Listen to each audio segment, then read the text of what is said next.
Assalamu alaikum. I welcome you all in today's video lecture series on the three orders. This is the chapter taken from the 11th class history. The syllabus has been designed by CBSE. So let us start today's chapter, Feudalism in Europe. If you are new to this channel, subscribe, like and share. So let us start today's chapter, that is Feudalism in Europe. तो दोस्तों आप लोगों के सामने जो ये picture है, जो ये एक पेंटिंग बनाई गई है, ये फ्यूडल स्ट्रक्चर है जो यूरोप में रहा 9th सेंचुरी से लेकर 15th सेंचुरी तक। फ्यूडलिज्म क्या है, ये कैसे स्टार्ट हुआ और कैसे फैला, इसके क्या फीचर्स थे, सोसाइटी कैसी थी, पॉलिटिक्स कैसा था, रिलीजन का कितना इंटरफेरेंस रहा सोसाइटी में, ये सारी चीज़ें हम डिस्कस करेंगे इस लेक्चर सीरीज़ में।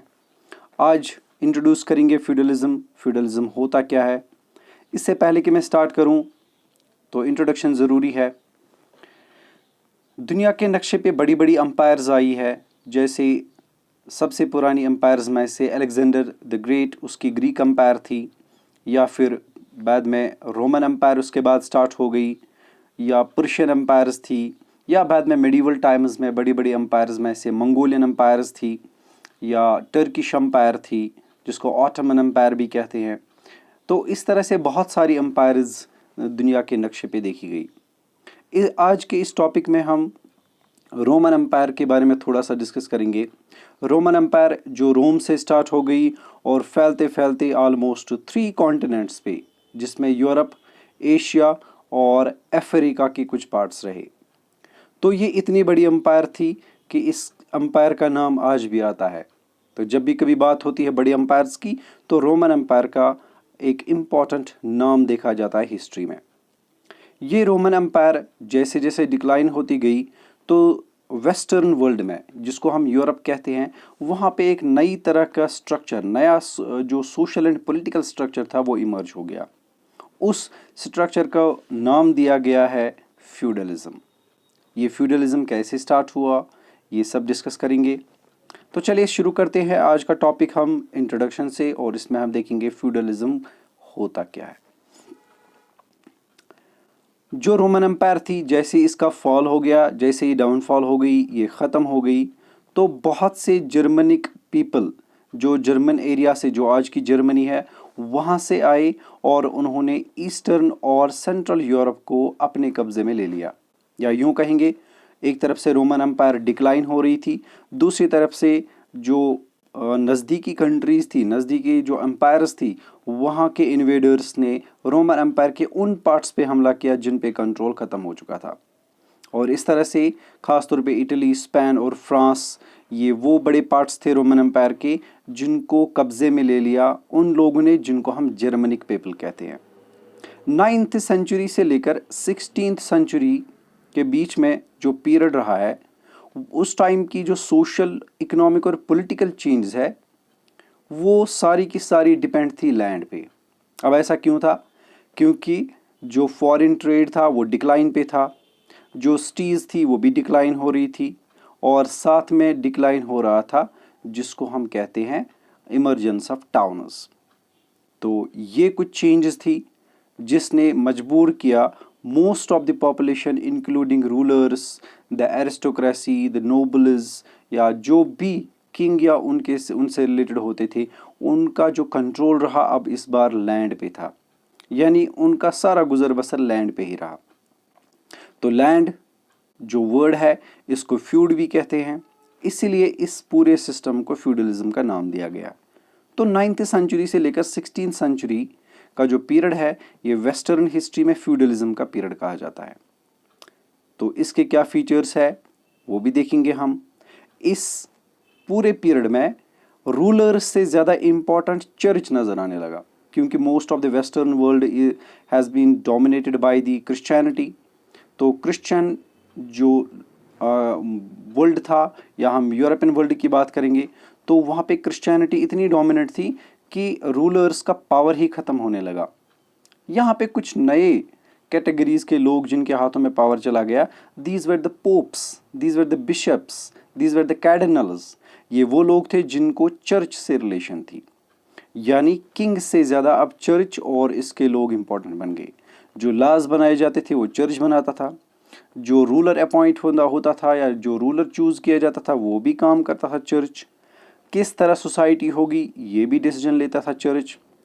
यानी पॉलिटिकल, इकोनॉमिक, सोशल जितनी भी कंडीशंस थी ये सब मोस्टली कंट्रोल करने लगा चर्च। तो इस चैप्टर में हम पढ़ेंगे 3 ऑर्डर्स। यानी ये 3 ऑर्डर्स कौन से हैं सोशल कैटेगरीज में?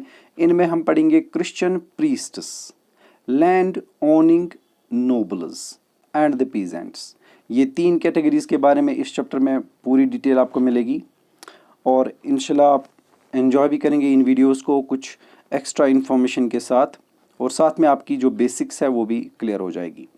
तो जो नॉन हिस्ट्री स्टूडेंट्स हैं वो भी इस लेक्चर सीरीज से बहुत फ़ायदा उठा सकते हैं। तो हमारे चैनल को सब्सक्राइब भी कीजिएगा।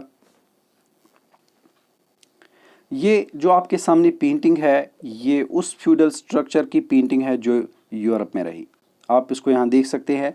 किंग की क्या पोजीशन है, लॉर्ड्स कितने इंपॉर्टेंट थे, और लॉर्ड्स के नीचे जो वेसल्स थे या नाइट्स थे उनके बारे में भी हम आगे बात करेंगे, कितने इंपॉर्टेंस रखते थे। राइट साइड की जो पेंटिंग है ये चर्च की इंपॉर्टेंस दिखा रही है क्योंकि यहाँ पे चर्च स्ट्रक्चर ज़्यादा है।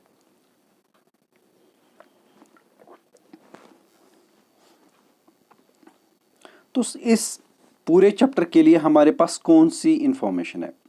ऑलमोस्ट लास्ट 100 ईयर्स से जो यूरोपियन हिस्टोरियंस हैं उन्होंने बहुत सारा काम किया इस फ्यूडलिज्म को जानने के लिए, फ्यूडलिज्म को समझने के लिए, इसके फीचर्स बताने के लिए, या जो भी फ्यूडलिज्म से हम कहेंगे अफेक्टेड थे उन सारे लोगों और उन सारे गाँव, उन सारे टाउन्स के बारे में इंफॉर्मेशन देने के लिए।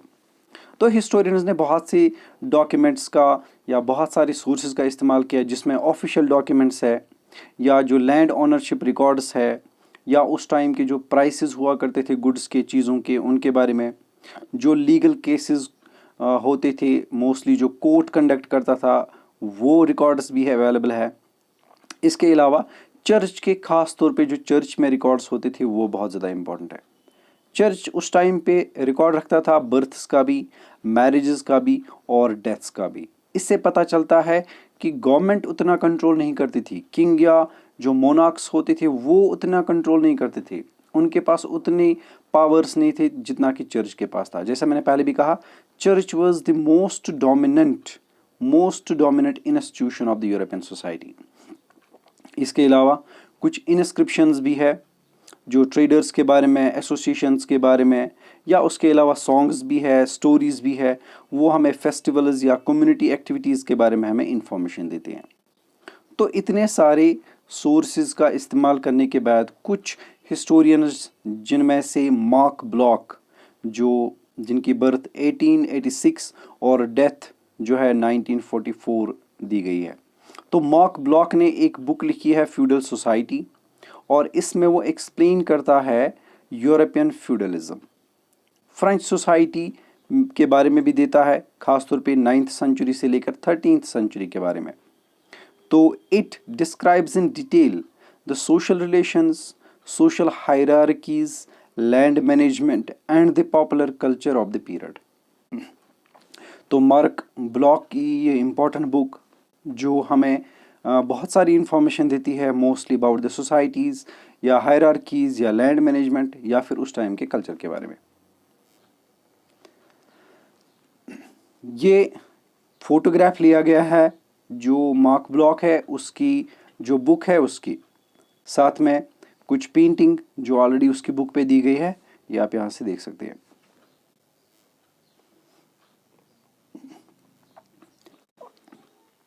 ये और एक स्ट्रक्चर हमें दिखा रहा है फ्यूडल सोसाइटी का। यहाँ आप देख सकते हैं at the top are kings and queens. हालांकि उनकी रेपुटेशन, उनकी इमेज, उनके पावर्स, उनका कंट्रोल वो उतना ज़्यादा नहीं था जितना कि उसके बाद वाले जो इस सोशल हायरार्की में दिखाए गए हैं, जैसे लॉर्ड्स एंड देयर लेडीज़। इसके बाद नाइट्स या फिर पीजेंट्स या फिर सर्फ्स। सबसे वर्स्ट कंडीशन जिनकी थी obviously these were the people who served as peasants और सर्फस। जानने की कोशिश करेंगे सर्फस कौन थे, पीजेंट्स कौन थे, फ्री कौन थे, अनफ्री कौन थे, इन सब के बारे में। तो चलिए शुरू करते हैं डेफिनेशन से। Feudalism was a set of legal and military customs in medieval Europe that flourished between the 9th and 15th centuries. अगर इस फ्यूडलिज्म की बात करें तो कुछ हिस्टोरियंस का मानना है ये लीगल और मिलिट्री कस्टम्स थे जो मीडिएवल यूरोप में उस टाइम पे फ्लोरिश हो गए, especially between 9th and 15th centuries. It can be broadly defined as a system for structuring society around relationships derived from the holding of land, known as fiefdom or fief, in exchange for service or labor. ये वो system है जिसने society में relationships बनाई, यानी इस system के under जो रिलेशनशिप्स बनती थी वो सिर्फ एक ही चीज़ के बिना पर बनती थी, एंड दैट वाज लैंड. और लैंड को जब दिया जाता था या लिया जाता था तो लैंड को कहते थे फीफ या फिर फीफडम, और बदले में क्या मिलता था? सर्विस या लेबर. यानी जिसको भी लैंड दी जाती थी वो सर्विसेज के लिए दी जाती थी या फिर उसके लेबर के तौर पे. यानी कोई भी काम करने के लिए गया तो उसको लैंड मिली, कोई किसी की नौकरी करता है उसको लैंड मिली, कोई किसी के काफ़ी क्लोज है और गिफ्ट देना चाहता है तो लैंड ही देगा. तो इस तरह से हर एक रिलेशनशिप में लैंड नज़र आती है. यानी जो भी रिलेशनशिप्स बनी उनमें बेसिक जिसको हम टाई कहते हैं, जो बॉन्ड होता है, that was land. So feudalism is a political and social system of Middle Ages in Europe in which lords gave land to vassals in exchange for service and loyalty. तो ये obviously कुछ historians का मानना है जब feudalism Europe में था तो उस पीरियड को वो मिडल एजेस कहते हैं. कुछ लोग तो डार्क एजेस भी कहते हैं.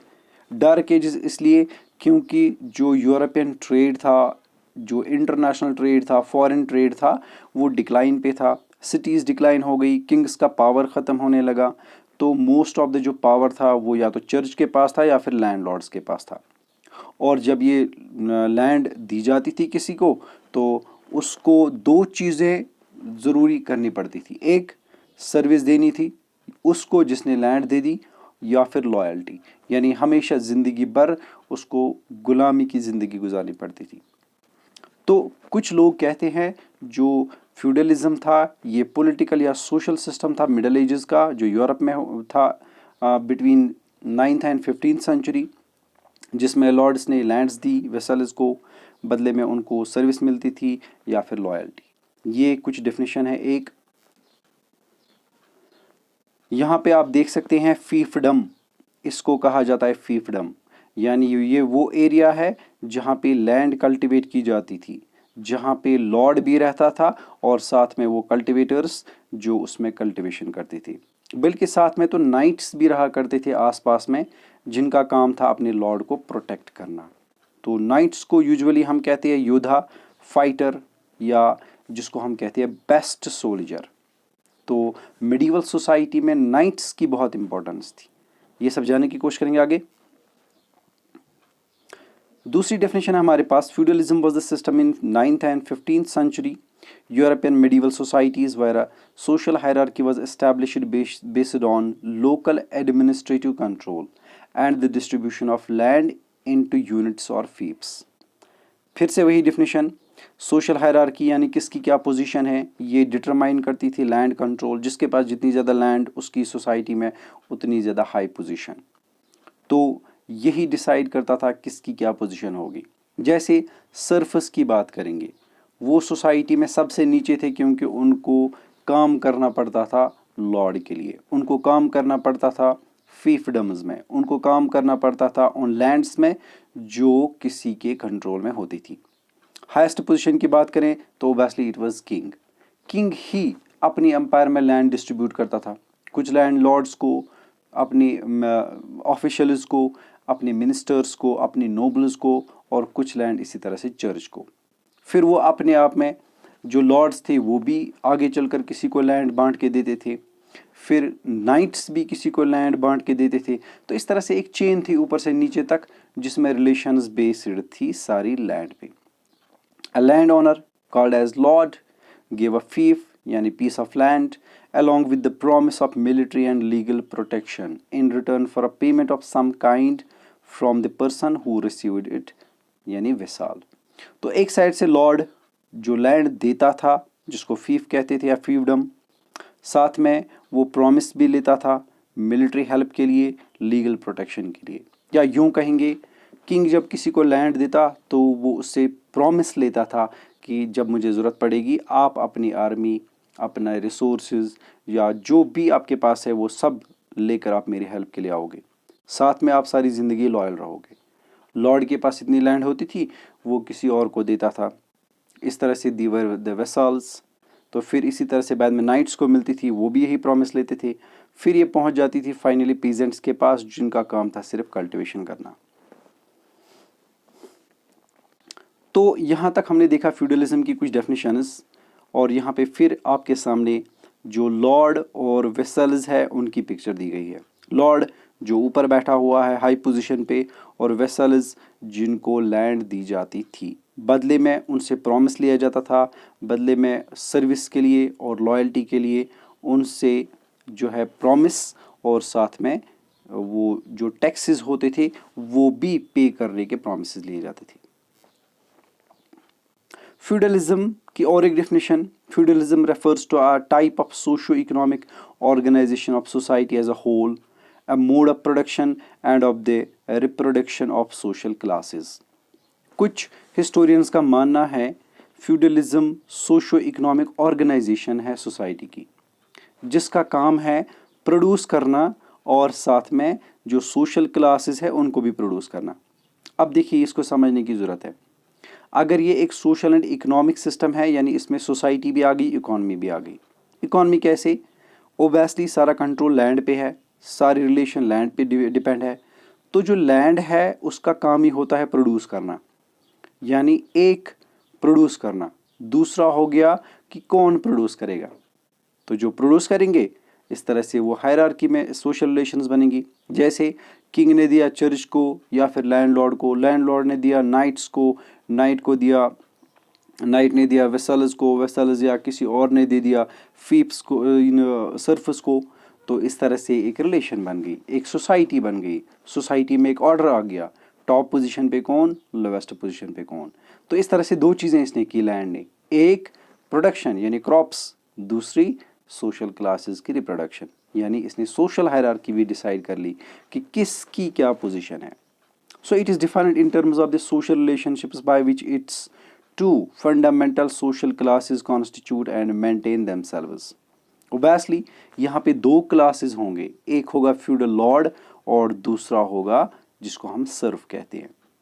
तो कार्ल मार्क्स की बात करें तो कार्ल मार्क्स ने भी कहा है कि दुनिया में तीन तरह की सोसाइटीज इमर्ज हो गई है since the Inception of the world, since the Inception of the universe.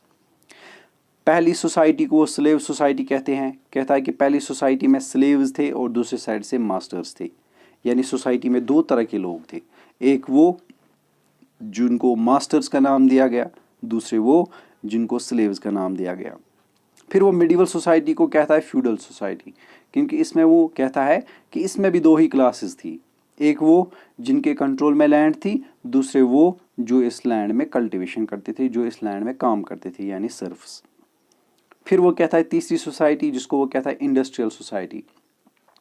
तो यहाँ पे भी वो यही कहता है कि दो तरह के ही लोग थे खाली, एक वो जिनको इंडस्ट्रियलिस्ट्स कहते हैं और दूसरे वो जिनको वर्कर्स कहते हैं। तो हर लिहाज में वो तीनों सोसाइटी में कहता है, एक वो जिनके पास बहुत कुछ था, बल्कि सारी दौलत थी, चाहे वो स्लेव सोसाइटी थी, वहाँ पे मास्टर्स अमीर थे, मिडिवल सोसाइटी थी या फ्यूडल सोसाइटी थी जिसमें फ्यूडल लॉर्ड्स अमीर थे, और इंडस्ट्रियल सोसाइटी में इंडस्ट्रियलिस्ट्स अमीर थे। तो इस तरह से कार्ल मार्क्स का भी यही व्यू पॉइंट है, वो भी यही कहता है कि जो फ्यूडल सोसाइटी थी यहाँ पे भी खाली दो तरह के लोग थे, एक वो जिनके पास लैंड थी, जिनका कंट्रोल लैंड पे था, और दूसरे वो लोग जो इस लैंड में काम करते थे। काम करने वाले तो करते थे, लेकिन जो सब कुछ वहाँ से निकलता था वो ले जाते थे लॉर्ड्स। तो specifically the peasants who constitute the overwhelming majority of the producing population maintain themselves by virtue of their possession of their full means of subsistence, land and tools, so require no productive contribution by the lords to survive। तो यहाँ पे सबसे ज़्यादा काम करने वाले बेचारे peasants ही थे, क्योंकि उन्हीं का काम था ये सब, और वो बाउंड भी थे with the land, they were not suppose to leave the land. तो हिस्टोरिकली जो मार्क ब्लॉक है वो कहते हैं कि एक कल्टीवेटर ज़्यादा से ज़्यादा अपनी पूरी ज़िंदगी में 25 माइल्स से ज़्यादा नहीं भाग सकता था। यानी अगर कोई कल्टीवेटर अपनी इस ज़मीन से जिस पे उसको काम के लिए रखा गया था, तो अगर वो भाग भी जाता तो 25 माइल से ज़्यादा दूर नहीं भाग सकता था। फिर लेटर पीरियड में कौन सी चेंज आई वो भी देखेंगे आगे चलकर। तो अब सीधे आते हैं इंट्रोडक्शन पे। Feudalism derived from the German word feud, which means a piece of land. The term feudalism has been used by historians to describe the economic, legal, political, and social relationships that existed in Europe, that is France, England, and southern Italy in the medieval era, the period between 5th and 15th centuries. तो जो feudalism है ये एक German word है जो लिया गया है फ्यूड से, जिसका मतलब होता है पीस ऑफ लैंड।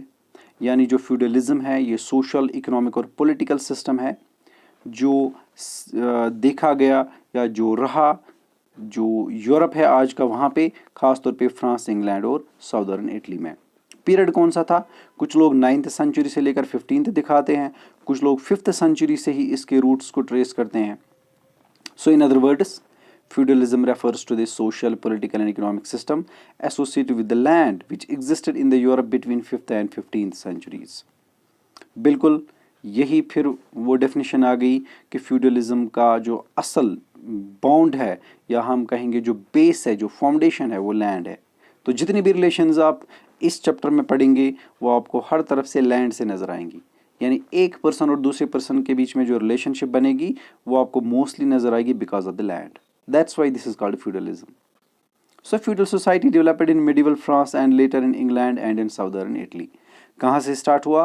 फ्रांस से, फिर इंग्लैंड और फिर साउदर्न इटली। इसके बाद आहिस्ता आहिस्ता ये एशियन कंट्रीज़ में भी चला गया। जैसे ये रशिया में भी देखने को मिला, ये जापान में भी देखने को मिला। तो कुछ जो हिस्टोरियंस हैं इंडिया के वो ये भी समझते हैं कि हिंदुस्तान में भी फ्यूडलिज्म था। एनीवेज वो अलग सा डिबेट है कि क्या सच में इंडिया में फ्यूडलिज्म था या नहीं था। कुछ हिस्टोरियंस का मानना है ये फ्यूडलिज्म इमर्ज हो गया बिकॉज ऑफ द मुस्लिम कॉन्क्वेस्ट्स, क्योंकि मुसलमानों की अम्पायर्स चारों तरफ थी, यूरोप के चारों साइड से। एक साइड से एशिया में थी, दूसरी साइड से अफ्रीका में थी, तो बीच में यूरोप फंसा था।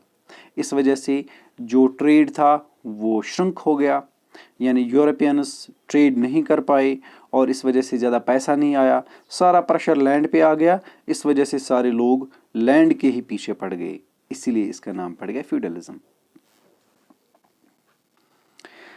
So, in an economic sense, feudalism refers to a kind of agricultural production which is based on the relationship between lord and the peasants. Once again, feudalism वही सिस्टम है जो असल में इसकी बुनियाद है रिलेशनशिप दो लोगों के बीच में, एक साइड से लैंड देने वाला, दूसरी साइड से लैंड पे कल्टीवेशन करने वाला, यानी lords and the peasants. The peasants cultivated their own land as well as that of the lord land owner. तो कल्टिवेटर्स या पीजेंट्स के टाइप्स भी थे, कुछ लोग फ्री थे, कुछ लोग अनफ्री थे। जो फ्री थे उनकी अपनी लैंड्स थी, वो उसमें भी कल्टीवेशन करते थे और लॉर्ड्स की लैंड्स पे भी कल्टीवेशन करते थे। जो लोग बाउंड थे, जिनकी अपनी कोई ज़मीन नहीं थी, जिनको ये काम ही दिया गया था कि आप लॉर्ड्स की ज़मीन में काम करेंगे, तो दे वर कॉल्ड सर्फ्स। इस सारी चीज़ों के बारे में डिस्कस करेंगे आने वाले वीडियो लेक्चर्स में। So the peasants also performed labour services for the lords who in exchange provided the military protection. तो लॉर्ड्स के जो चाहे वो फार्म्स थे या कल्टिवेबल लैंड्स थे या मैनर्स थे या हाउसेस थे या उनके कैटल थे, शीप थे, मिल्स थे, उन सब को कौन मेंटेन करता था? यही पीजेंट्स। बदले में पीजेंट उसको क्या देता था? ओबेसली कुछ खाने पीने की चीज़ें, साथ में प्रोटेक्शन और एक छोटा सा घर। तो ये रिलेशन थी between the lord and the peasant. So lords also had extensive judicial control over the peasants. इस जो फ्यूडलिज्म का सिस्टम था इसमें इतना कंट्रोल था लॉर्ड्स का कि हम कहेंगे ज़िंदगी का हर फैसला लेने वाले पीजेंट्स नहीं थे बल्कि लॉर्ड्स थे। शादी कहाँ करनी है, कब करनी है, कैसे करनी है कि नहीं, ये डिसाइड करने वाला लॉर्ड। इसी तरह से डेथ हो गई तो डेथ के बाद जो बरी जिसको हम ब्यूरियल सिस्टम कहते हैं वो करना है, ये भी डिसाइड करता था लॉर्ड। कल्टीवेटर कौन सा काम कहाँ पे करेगा, कितना अर्न करेगा, ये डिसाइड करने वाला भी लॉर्ड। तो कुल मिलाकर जो लाइफ का कंट्रोल था पीजेंट्स की, वो सारा था लॉर्ड्स के हाथ में। इसीलिए इस सिस्टम को फिर से मैं कहता हूँ फ्यूडलिज्म कहते थे। Although the roots of feudalism are an establishment way of life in large parts of Europe, may be said to have emerged later in the 11th century. कुछ लोग मानते हैं 11th सेंचुरी में स्टार्ट हुआ ये system, कुछ लोग मानते हैं 5th से स्टार्ट हो गया, कुछ लोग 9th से ट्रेस करते हैं। तो मोर और लेस सारे ये बिलीव करते हैं that feudalism existed in Europe between the 5th and 15th centuries. कहीं पे 7th सेंचुरी में, कहीं पे 9th सेंचुरी में, कहीं पे 11th सेंचुरी में, कहीं पे 13th सेंचुरी में। लेकिन ये ग्रेजुअली पूरे यूरोप में फैल गया।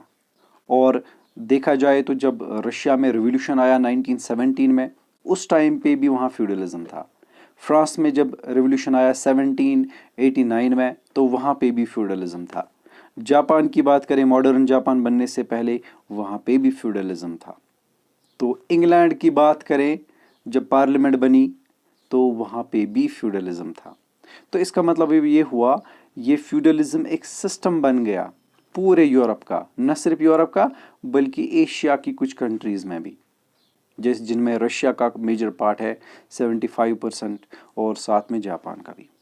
आने वाले वीडियो लेक्चर्स में हम डिस्कस करेंगे पूरा फ्यूडलिज्म क्या था, स्ट्रक्चर कैसा था, लॉर्ड्स कौन थे, फीफडम्स क्या थे, कैसे दिखते थे, और साथ में डिस्कस करेंगे उनके रिलेशंस के बारे में और इसके इफ़ेक्ट्स जो भी है, और साथ में क्रिश्चियनिटी का, चर्चेस का क्या रोल रहा, नाइट्स कौन थे। ये सारे आने वाले वीडियोस में हम डिस्कस करेंगे। देखते रहिए हमारे चैनल को और अपनी राय भी दीजिए कमेंट्स के ज़रिए, और लाइक और शेयर करना ना भूलें। मिलते हैं अगले वीडियो में, तब तक के लिए अल्लाह हाफिज़।